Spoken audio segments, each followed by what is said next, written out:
Vamos lá, galera, continuando. Agora nós vamos ver a nomenclatura das bases, a maneira de dar nomes às bases. Se o cátion da base apresentar apenas um número de oxidação, a gente vai colocar, por exemplo, o nome hidróxido de mais o nome do cátion. Muito simples. Exemplo, eu tenho NaOH. OH é a hidroxila, que está do lado do sódio, Na. Então, como é que eu vou dar nome a essa base aqui? Vou colocar a palavra hidróxido, que tem a ver com a hidroxila, de o íon, o cátion, sódio. KOH, eu vou colocar hidróxido de, o K é o potássio, potássio. AgOH, hidróxido de, Ag é a prata. LiOH, hidróxido de, Li, lítio.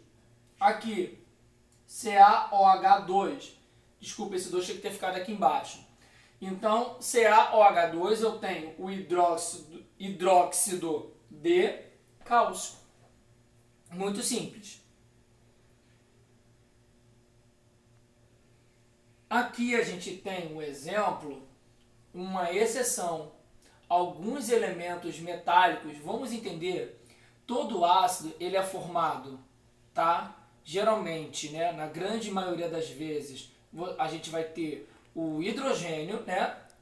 Todas as vezes eu tenho hidrogênio, juntamente com um não metal. Então eu vou ter ali qualquer não metal.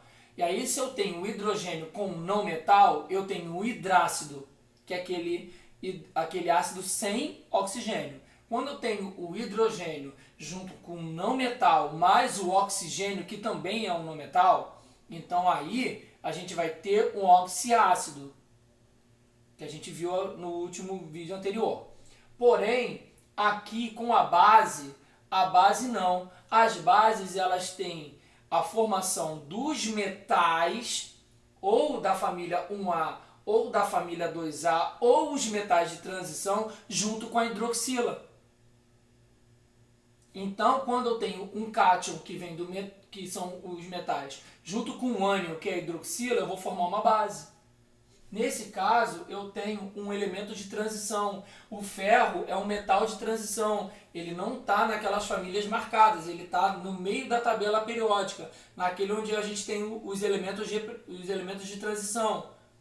Então, por ele ser de transição, significa que ele vai variar o seu NOx. Se ele varia o seu número de oxidação dependendo da substância onde ele está, então a gente vai variar também a maneira de dar nome a essa base. Por exemplo, FeOH2, o 2 era para estar aqui embaixo, desculpa. Então, quando o 2 está aqui embaixo, eu vou dizer, de alguma maneira, que o OH- é menos 1, o NOx do OH da hidroxila é menos 1, mas como eu tenho 2, eu tenho menos 2. Para que essa substância seja neutralizada, esse NOx aqui tem que ser mais 2. Porque mais 2 com menos 2, 0. Ok? Se esse ferro tem NOx mais 2, eu vou colocar hidróxido de ferro 2 ou hidróxido ferroso, porque é um NOx baixo. Já nessa substância aqui, eu tenho FeOH3. Eu tenho quantas hidroxilas? 3. Então o NOx da hidroxila é menos 1, mas como eu tenho 3 hidroxilas, eu tenho menos 3. Para neutralizar essa substância, o ferro precisa ter um NOx mais 3, porque mais 3 com menos 3 dá 0. Se ele está com NOx mais 3 é maior que mais 2. Então, se é maior do que mais 2, é o hidróxido de ferro 3 ou hidróxido férrico. É uma outra maneira de dar nome a essa base, por causa do ferro, que é um elemento de transição. Só que nessa figura, nessa imagem, para que vocês vejam a ação dessa base, o hidróxido agindo, né, a reação do hidroxila com ferro, mostrando aqui com o aspecto, né, da corrosão do ferro. Bom, quando a gente fala de escala de pH, a gente está falando de concentração de H+ em água. Então, quanto mais eu tenho H+ em água, significa que eu tenho menos H preso na substância. Por isso, quanto mais H em água, mais ácido é a substância, porque eu tenho muitos H+, liberados, muitos elétrons ali, né? Porém, eu tenho poucos hidrogênios na substância. Então, quanto mais eu tenho H+ liberado, eu tenho um pH menor. Quanto menor o pH, que significa o potencial ou a concentração de hidrogênio na substância, quanto mais eu tenho H+ solto, menor é o pH. Então, quanto mais ácida for a substância, menor vai ser o pH, porque eu vou ter menos H+ na substância e mais H+ na água.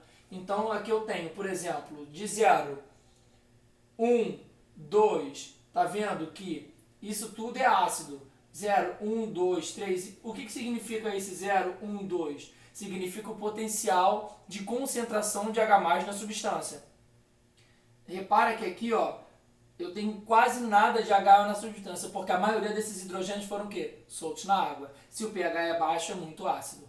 Aqui, repara, também é ácido. Aqui é um ácido médio. Aqui já é um ácido, na verdade aqui é um ácido muito forte, um ácido forte, ácido médio, ácido fraco, ácido muito fraco, neutro, pH 7.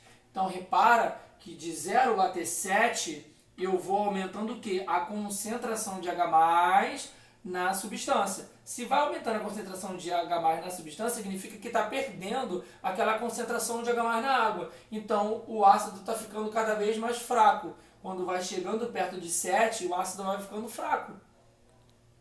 Até chegar ao pH, o quê? Neutro, quando eu não tenho mais H+ solto na água. Porque ele foi todo retido na substância.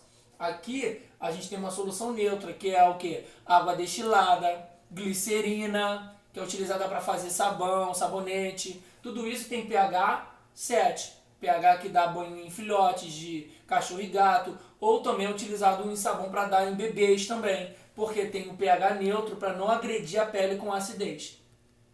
Ok? Porém, conforme vai acontecendo agora acima de 7, a gente vai entendendo o quê? Que a concentração agora da hidroxila, ela vai sendo o quê? Jogada na água. Se ela vai sendo jogada na água, vai se misturando, vai se dissociando, vai formando íons H+, eu vou ter agora o quê? Um ambiente básico. Então aqui eu começo com uma base muito fraca, uma base fraca, uma base fraca, uma base já média, uma base forte e bases muito fortes. Ou seja, aqui a concentração de hidroxila vai começando a aumentar na água.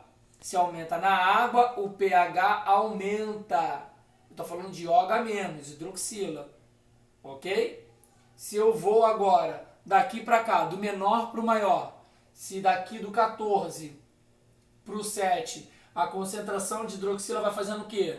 Na água vai diminuindo, então o pH vai caindo. Aqui é muito básico, muito básico.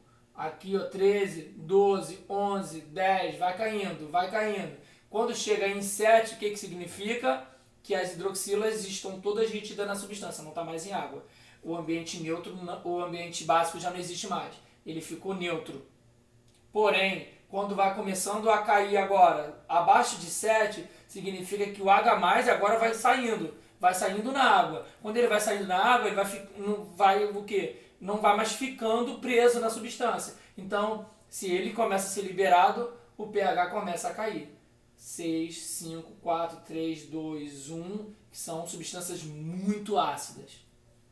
Ok? Só para a gente entender um pouco sobre escala de pH. Aqui estão mostrando a escala de medição com as substâncias. Por exemplo, o suco gástrico, pH 1 indo para 2, muito ácido. Eu tenho o suco de limão, pH 2, muito ácido. Eu tenho vinagre, pH 3, indo para o 4. Já não é tão... É um ácido, vamos dizer que é do forte para o médio, mais ou menos, né? Agora eu tenho pH 4, acima, por exemplo, a uva está de pH 4 para 5, já é um ácido médio indo para o fraco. Eu tenho água da chuva com pH 6, por exemplo, é um ácido fraquinho, a acidez da água da chuva é fraca.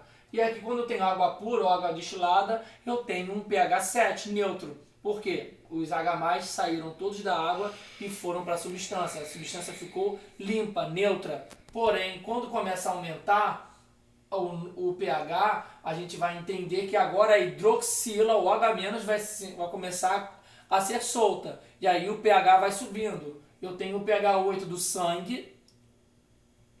No pH 9, a água do mar, ou seja, a água do mar tem um pH já básico, é uma base fraca. A pasta de dente já é uma base média, que é pH 10. Aqui a gente tem o detergente amoníaco, né? Na verdade é amônia, que já tem uma base 11, é uma base forte. Eu tenho a lixívia, tá? E a soda, que são bases fortíssimas. Ali a soda é a soda cáustica, ok? Então são bases muito fortes, soluções muito alcalinas, muito básicas, que o pH está muito alto.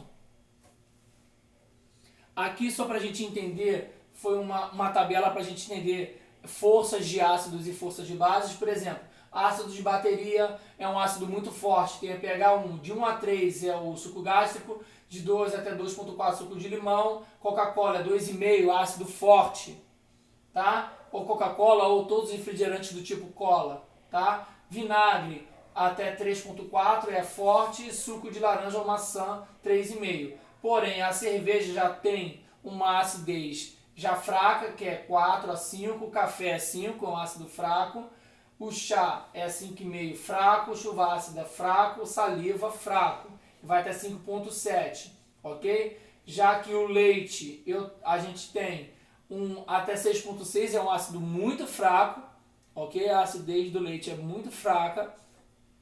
E a água pura é neutra, 7. Aí a saliva humana é 7,5.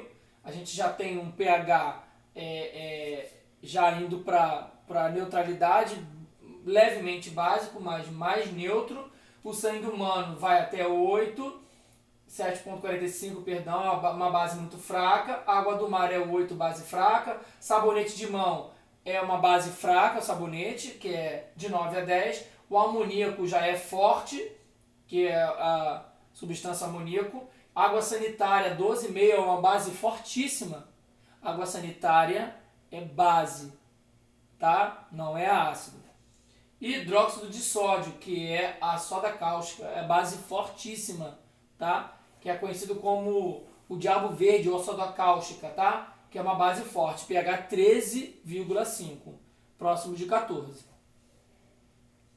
Aqui, para a gente entender as bases mais importantes. A primeira é o hidróxido de sódio, que é a soda cáustica. É um sólido branco floculado muito solúvel em água, extremamente cáustico, ou seja, que causa corrosão, causa queimadura. É usada na desidratação de gordura para principalmente desentupir as caixas de esgoto, caixas de gordura de casas e algumas residências, tá? Fabricação de sabão, detergente e desentupidor de ralos e esgotos. Aqui, sabão e detergente são chamados de agentes tensoativos e também possuem caráter básico.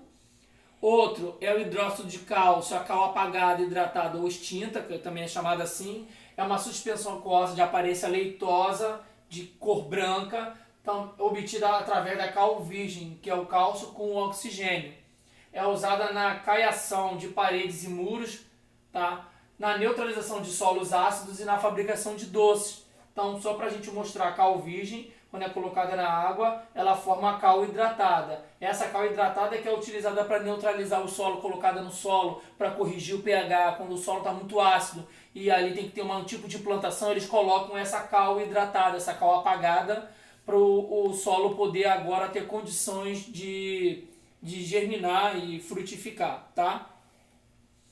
Outro é o hidróxido de magnésio. O leite de magnésio é muito utilizado antigamente, né, como laxante. Hoje também ainda é utilizado, é que hoje tem outras substâncias, mas ele é utilizado como antiácido estomacal, ou seja, ele reage com o ácido clorídrico, com excesso de ácido clorídrico presente no estômago, para neutralizar ou para diminuir a sensação de queimação, de azia estomacal, e ele é obtido através do MgO. Então a gente tem aqui, por exemplo, hidróxido de magnésio, quando reage com o HCl, vai promover um sal, que é o cloreto de magnésio, que é o que dá a sensação de parar a queimação e a água, ok? Indicadores de ácido base. Vamos terminar aqui, eu vou fechar esse vídeo aqui, tá? E vamos para o último vídeo. Valeu!